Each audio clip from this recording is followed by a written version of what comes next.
पौराणिक कथाओं में बहुत सी कहानियां हैं, पर कुछ कहानियां ऐसी हैं ना जो सच में रोंगटे खड़े कर देती हैं। और परशुराम के प्रतिशोध की कहानी बस वैसी ही है। तो आइए जानते हैं कि आखिर एक शांत ऋषि के बेटे को इतने बड़े विनाश की शपथ क्यों लेनी पड़ी। तो चलिए सीधे कहानी के उस पल में चलते हैं जिसने इस पूरी गाथा की नींव रखी। ये थे परशुराम के शब्द, एक भयावह प्रतिज्ञा। और ये सिर्फ शब्द नहीं थे, ये एक ऐसी शपथ थी जिसकी गूंज सदियों तक सुनाई देने वाली थी। तो सवाल यहीं उठता है, आखिर ऐसा क्या हुआ होगा कि एक ऋषि के बेटे को, एक तपस्वी को, सब कुछ तबाह कर देने की कसम खानी पड़ी। इसी सवाल का जवाब आज हम ढूंढेंगे। अच्छा, तो इस पूरे प्रतिशोध की जड़ वो एक चमत्कारी गाय से जुड़े विवाद में है। तो चलिए कहानी के बिल्कुल शुरुआत में चलते हैं और देखते हैं कि ये सब शुरू कैसे हुआ और कौन-कौन थे इस कहानी के मुख्य किरदार। कहानी के एक तरफ हैं जमदग्नि। वो एक बहुत ही सम्मानित ऋषि थे और अहिंसा के मार्ग पर चलते थे। उनका ये शांति का सिद्धांत, याद रखिएगा, इस संघर्ष में बहुत अहमियत रखता है। और फिर आती है सुशीला। सुशीला कोई मामूली गाय नहीं थी, वो एक दिव्य गाय थी जो हर इच्छा पूरी कर सकती थी, लेकिन सिर्फ उनकी जो दिल के सच्चे हों। वो चमत्कारों का एक जीता जागता स्रोत थी। और कहानी के दूसरी तरफ थे क्षत्रिय, यानी योद्धा और शासकों का वर्ग, जिनकी पहचान ही उनकी ताकत और सैन्य शक्ति से थी। और इन्हीं का टकराव होने वाला था जमदग्नि से।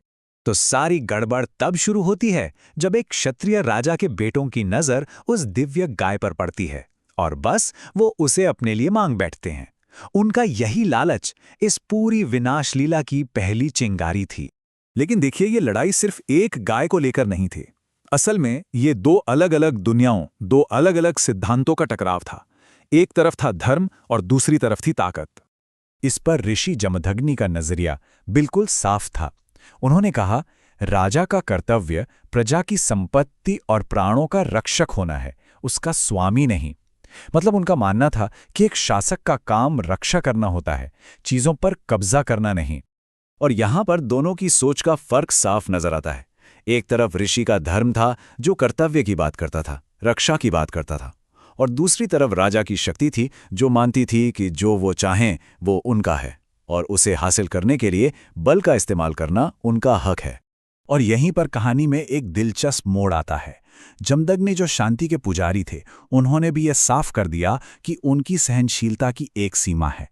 उन्होंने कहा कि अगर जरूरत पड़ी तो अपनी संपत्ति की रक्षा के लिए वो हथियार उठाने से भी नहीं हिचकेंगे। तो विचारों का ये टकराव अब सिर्फ बातों तक ही नहीं रहने वाला था। अब देखते हैं कि कैसी ये बहस एक खूनी हमले में बदल गई। देखिए, घटनाएं बहुत तेजी से आगे बढ़ती हैं। पहले हमले में राजा के बेटे जबरदस्ती ऋषि पर हमला करते हैं और सुशीला को चुरा ले जाते हैं। लेकिन परशुराम बीच में आते हैं, उनका सामना करते हैं और सुशीला को सही सलामत आश्रम वापस ले आते हैं। इस हार से राजा के बेटे आग बबूला हो जाते हैं। उन्हें लगता है कि उनका अपमान हुआ है और अब वो दूसरे हमले की योजना बनाते हैं, जो पहले से कहीं ज्यादा क्रूर होने वाला था। अब ये मामला गाय का नहीं बल्कि उनके अहंकार का बन चुका था। तो वो आश्रम वापस लौटते हैं और इस बार उनका निशाना कोई और नहीं बल्कि सीधे ऋषि जमदग्नि थे। वो भी तब जब ऋषि निहत्थे थे, ध्यान में लीन थे और पूरी तरह से असुरक्षित। और उस गिरे हुए निहत्थे ऋषि का मजाक उड़ाते वो कहते हैं, शिक्षक होना एक बात है और योद्धा होना दूसरी। ये शब्द उनकी क्रूरता की हद को दिखाते हैं।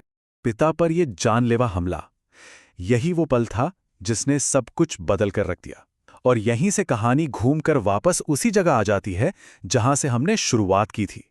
वो पल जब एक बेटे का गहरा दुख प्रतिशोध की ज्वाला में बदल गया। जब परशुराम वापस आश्रम लौटते हैं तो क्या देखते हैं?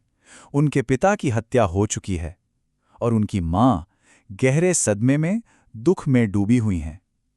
वो एक ऐसा मंजर था जिसने उनकी दुनिया ही उजाड़ दी। 21 ये सिर्फ एक नंबर नहीं है, इसके पीछे एक दिल दहला देने वाली वजह छिपी है। ये 21 बार का आंकड़ा कहां से आया? ये उतनी बार का है जितनी बार उनकी मां ने अपने पति के मृत शरीर पर छाती पीट पीट कर विलाप किया था। हर एक प्रहार दर्द और पीड़ा की एक चीख थी। और अपनी मां को इस हाल में देखकर परशुराम ने वचन दिया, मैं आपको ये वचन देता हूं माता, जितनी बार आपने विलाप में अपनी छाती पीटी है, मैं उनके वंशों का सर्वनाश करूंगा। और मैं ये एक बार नहीं, पूरे 21 बार करूंगा। और इसी वचन के साथ प्रतिशोध की ये कहानी अपने चरम पर पहुंच जाती है। और ये प्राचीन कथा, ये महागाथा हमारे सामने एक बहुत बड़ा सवाल छोड़ जाती है। क्या किसी भयानक अन्याय का बदला लेने के लिए हिंसा का रास्ता चुनना कभी भी सही ठहराया जा सकता है? ये एक ऐसा सवाल है जिसका जवाब शायद आज भी हम ढूंढ रहे हैं।